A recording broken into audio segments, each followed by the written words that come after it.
Hello, dear students. Hope you are doing well. Today it's our lecture number 5, and we are going to learn about tuples in Python. In our last lecture, we learned about lists, and in this chapter, we will learn about tuples. So, let me tell you what are tuples. Tuples are a collection of ordered immutable elements.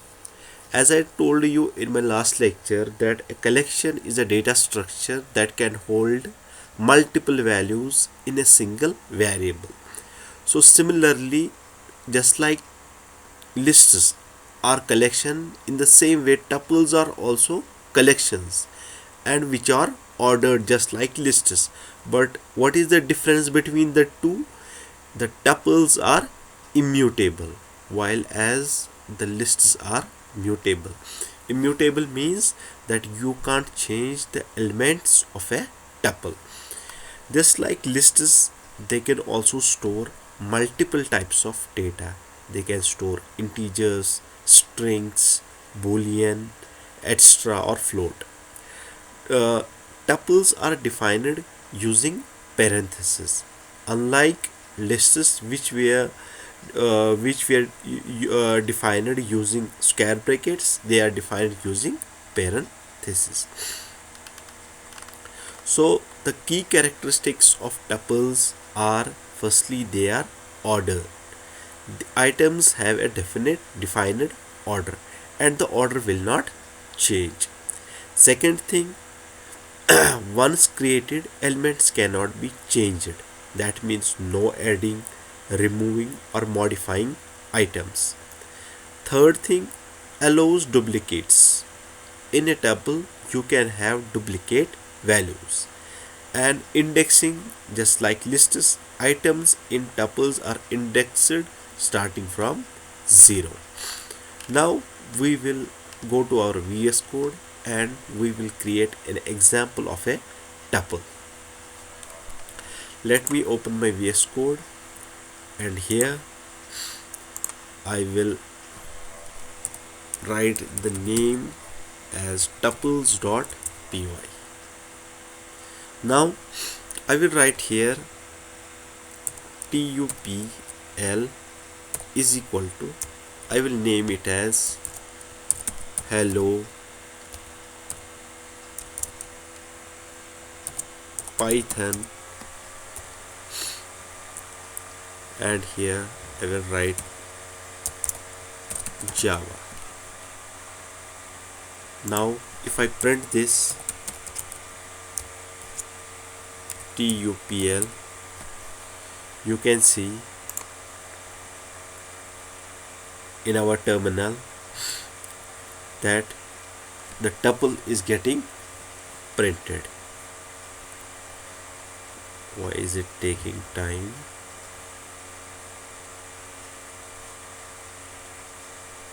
I think I have to, now it starts executing. Unlike lists that were enclosed in square brackets, but it's enclosed in brackets, these rounded brackets. Now as I told you, a tuple can have values of different data types. Like I will write 13, I will write 55.8, 55.8 floating point number. I can write true, a boolean value here. I can write none here, and if I print this, it gives me the same result. It can also have duplicate values, just like I will write Python here.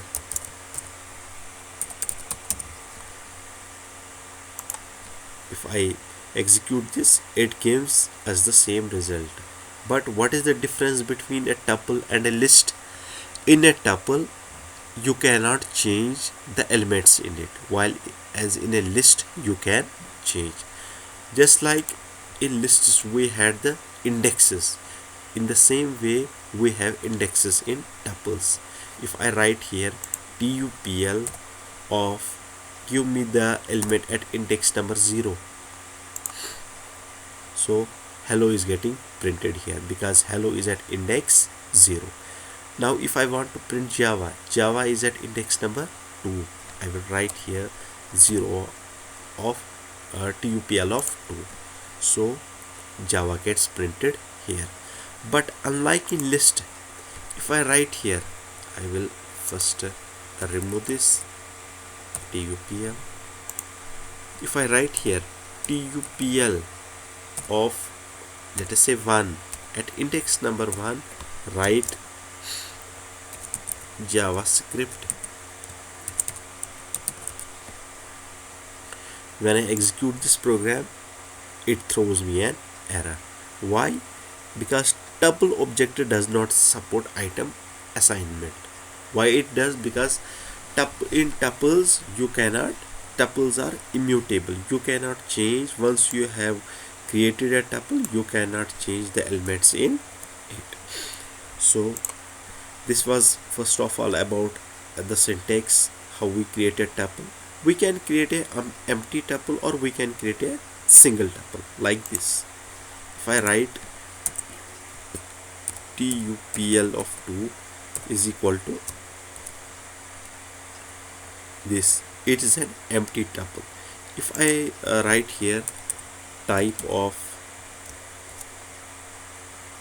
tuple, the tuple 1, its class tuple here. I will write 1 here so that we are able to differentiate between them.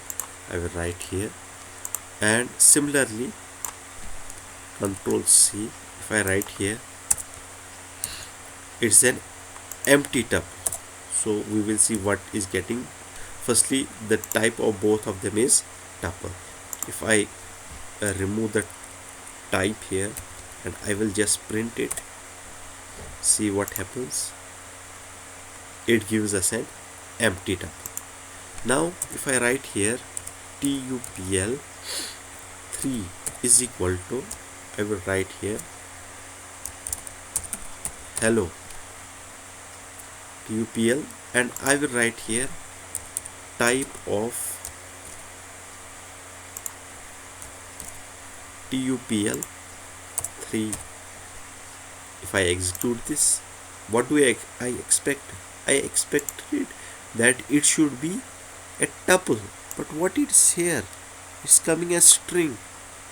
So you should remember, if there is only a single element in a tuple, then you have to separate it by a comma, so that Python interpreter understands that it is defining a tuple. Otherwise it treats this as a string. Now if I execute my code once again, you can see it, the class comes tuple. Now if I remove this comma here and I execute my program, you can see the class comes as string. So this was the way of creating a tuple. Now accessing the elements of a tuple. Similarly, just like in lists, we had the positive indexing and negative indexing. Same is the case with here also. Now let me show you. If I write here print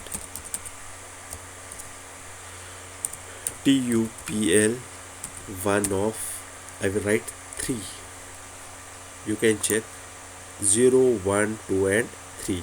See what gets printed here, 13. Now if I want from index 1 the elements to be printed up to index 5, you can check Python Java 1355.5, 0 index, 1, 2, 3, 4 and 5. So this was about the slicing using indexing in tuples. Similarly, we have negative indexing. It is the same, just like it was in lists. It is same like that. If I write here minus 3, and I will write here minus 1 to minus 1, you can check what gets displayed here. True, none. it's at -1, -2, -3. -3 is true, none. And if I want Python to be included, then I don't have to write here anything. It's same, just like it was in lists. It is same. There is no much more difference between them. Similarly, if I want uh, it to start from 0 and end at index number 6, it won't end at index number 6. It's 6 minus 1, that is 5, since index starts from 0. This is 0, 1, 2, 3, 4 and 5. So this was about accessing the tuple elements. Now we have tuple slicing, just like I have shown you how to slice it. Now we have some operations on tuples, that is concatenation. Just like in strings we were combining two strings, in lists we combined two lists. Similarly here you can concatenate two tuples here. How? Using the plus operator. I will remove this, I will comment this out. I will write here tuple 1 is equal to, I will write 1, 2, 5, and here tuple 2 is equal to 5, 7, 9. Now if I write here tuple 3 is equal to tuple 1 plus tuple 2. If I print it here, you can see tuple 3. If I execute this, you can check the answer comes 1, 2, 5, 5, 7, 9. So this was the operation of tuple concatenation. Now you can also repeat a tuple, just like I have a tuple 1, 2, and I want to repeat it how many times? 3 times. So I will write, just like I will write here tuple 1 is equal to this. I will write here new tuple is equal to tuple 1 into, we write 3. If I print new tuple, you can check, I will comment this out so that it will be visible for you. If I execute this program, what I am getting, it's not getting printed, sorry. I have to write my tuple into 3. I have not saved it. Yes. So what it has done here, 1, 2, 5, this will create 3 copies of it. So you can check 1, 2, 5, the same tuple is repeated 3 times. This tuple number 1 is repeated how many times? 3 times. Now if I write here 2, so this tuple number 2 will be repeated 2 times and it will be stored in new tuple. You can check here, it's repeated 2 times. If I write here 6, it will be repeated how many times? 1, 2, 5, it will be repeated 6 times. The tuple will be actually repeated 6 times. If I write here 9, it will be repeated 9 times. So this was about the repetition of tuples. Now there is another concept, that is packing. What do you mean by packing? Once you create a tuple like this, we say that we are packing the elements of a tuple. I will comment this out first. I will take this tuple as here. So this is tuple 1, contains hello, Python, Java 1355.8. I will write here like this. I will firstly edit this. I will keep only 3 elements here. So tuple 1, if I execute my program, so how many elements are there in this tuple? There are only 3 elements. Now this is known as packing. I am bundling all the 3 elements in tuple. It's like packing. Now if I want to unpack it, how can I unpack it? We can extract the values back into variables from a tuple. It's known as unpacking. Just like you have a bag. In your bag you put your water bottle, you put your wallet there, you put your pen there in a single bag. So I will call it as packing. Now you remove the water bottle, you remove your wallet, you remove your pen. This process is unpacking. Same case is here in tuples also. So if I write here, I will write here like this. I will write here, I will write first comma second comma third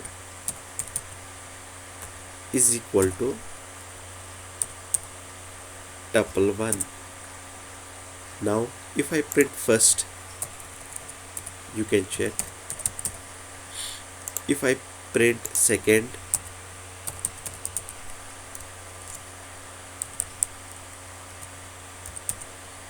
and if I print third,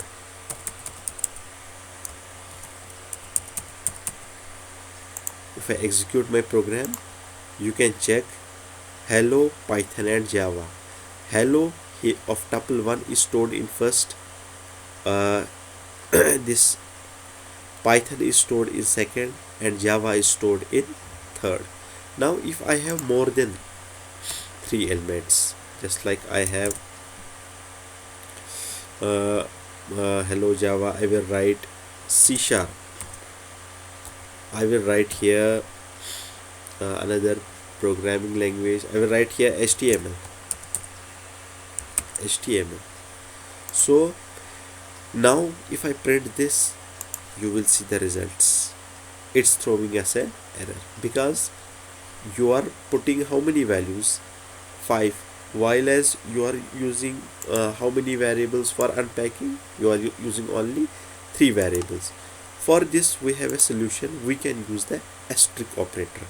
Using the asterisk operator, you can store the rest of the items in a list. Just like hello will be stored in first, Python will be stored in second, and in third I want it to store what? All the values, Java, C# and HTML. Now if I print it like this, you can see hello is stored in first, in second Python is stored, for third it creates a list. So this was all about packing and unpacking of tuples. Now there are 2 methods of tuples. In list we saw many methods, just like we saw remove, we saw insert, we saw delete, but here you can find just 2 methods here. It is count and its index. So let us use these methods. Count, what does count function do? It returns the number of occurrences of an element. If I have written here, I will write here Python one more time. Now I will comment out this. I will write print tuple 1 dot count. What it has to count? It has to count the occurrences of Python. At how many times the Python word is written here? It's written 2 times. It's present 2 times in the list. Now if I remove it, now if I execute my program, it will be written only once. So this was about the count function. Similarly, we have another function here. It returns in dot index. It returns the index. I will first write here Python one more time. I will print Control C, Control V.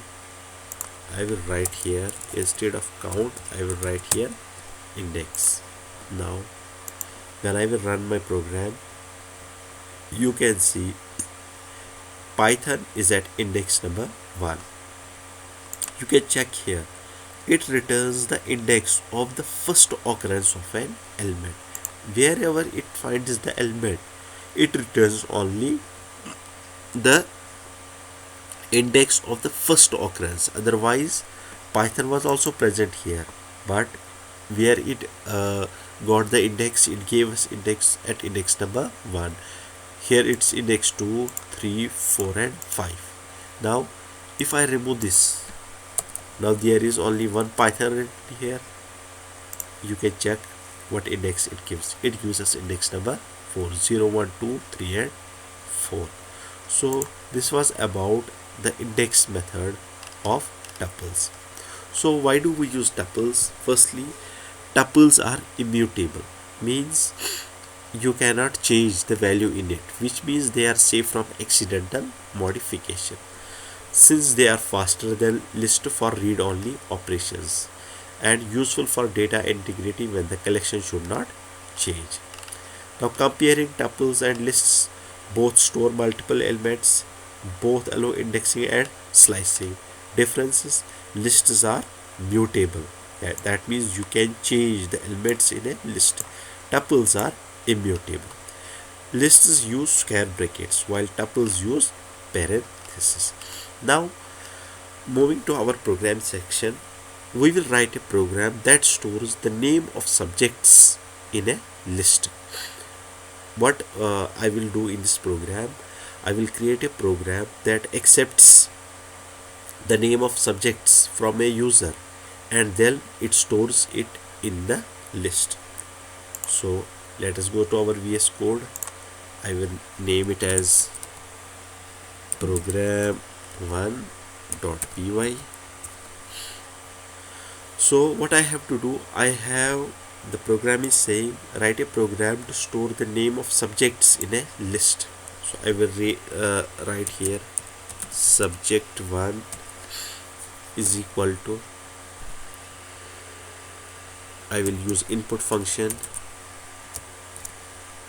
I will write here enter subject name 1. Now I will copy this, Control C,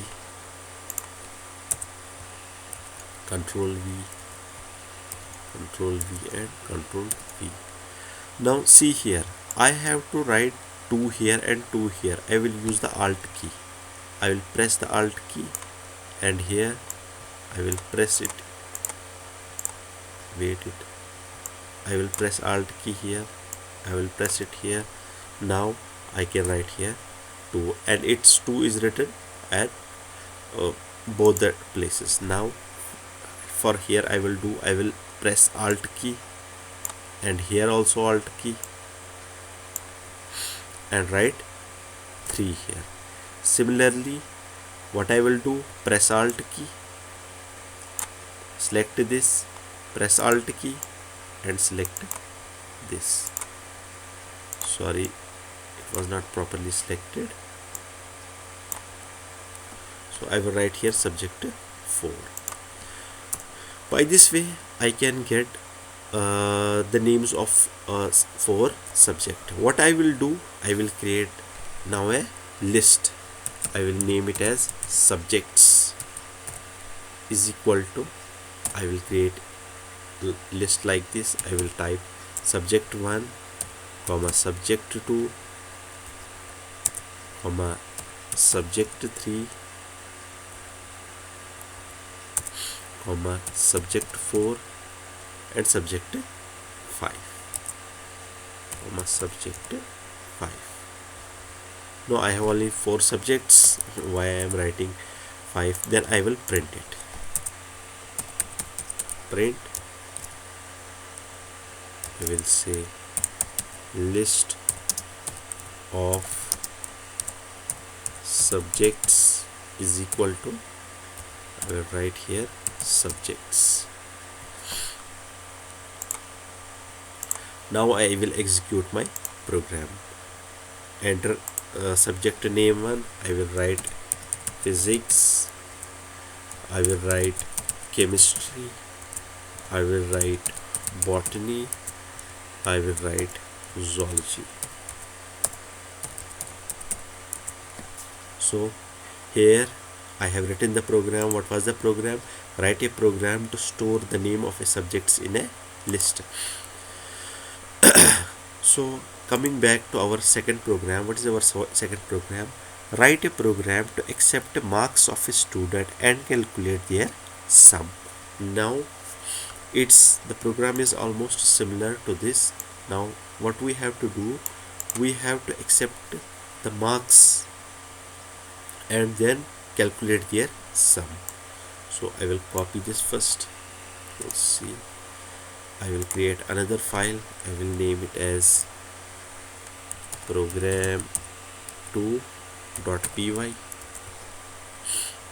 I will write here, I will name it as m1 and enter. I will write here enter marks of subject 1. Similarly, I will first delete this, Ctrl C, Ctrl V, Ctrl V, Ctrl V, and Ctrl V.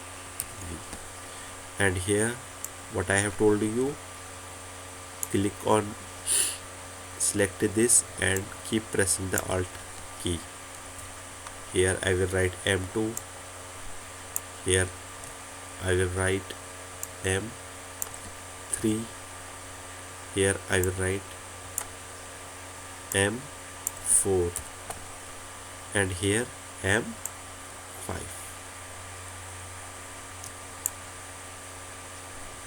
So here M5 is here.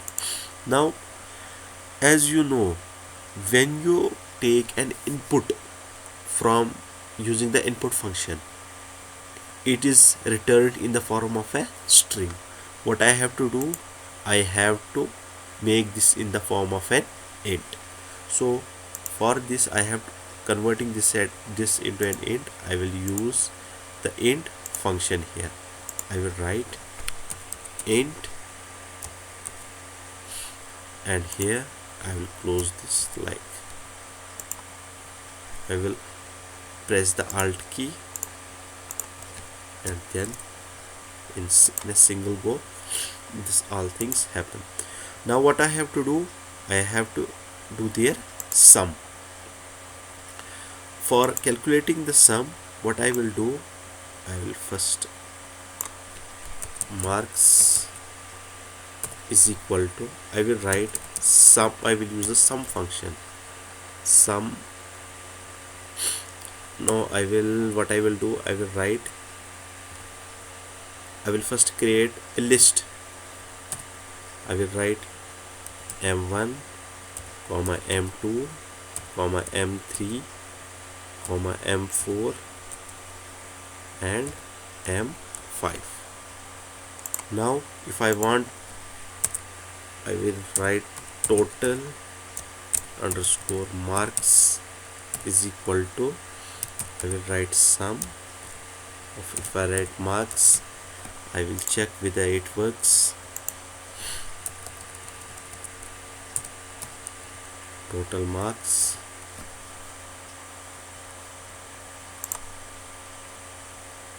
enter marks of subject 1, I will write 2, 3, 4, 5 and 6. The answer comes 20. 5 and 6, 11, 11 and 15, and the answer is correct. So using I have used the sum function here to calculate the marks here. Now let me format this. I will write colon here and I will write slash n here.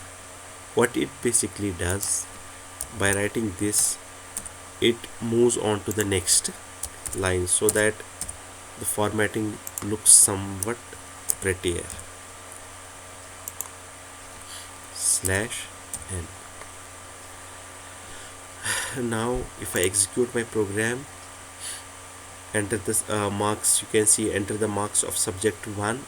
Because of the slash n, it moved to the next line. I will write 20. Here I will also write 20. The total mark should come as 100. List of subjects, I have to read sum of subjects, sum of marks, sum of subjects is equal to this.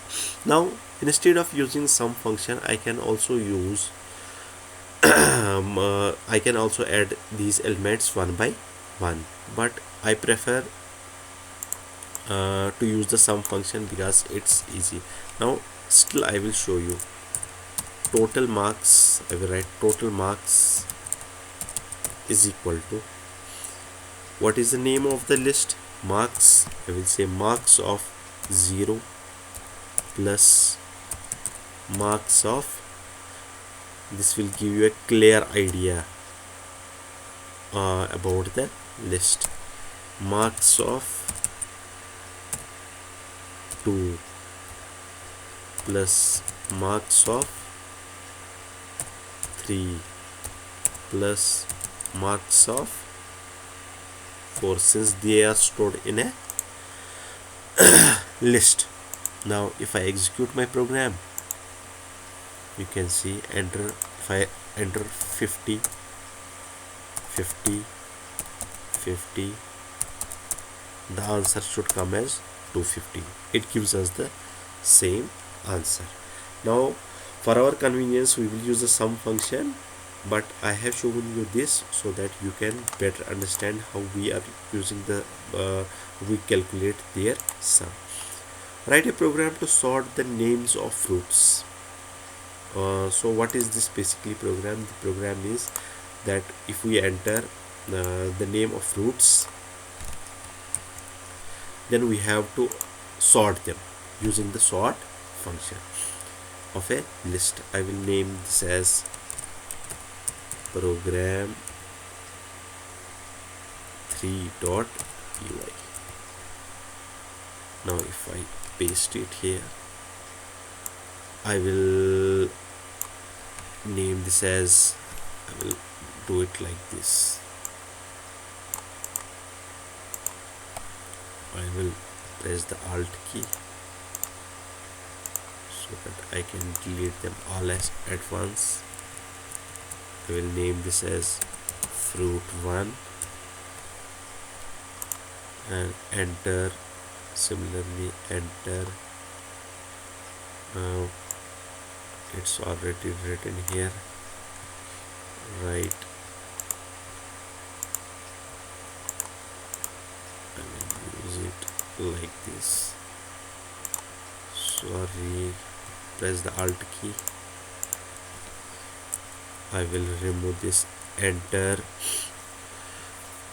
fruit 1, and here I will also use the alt key.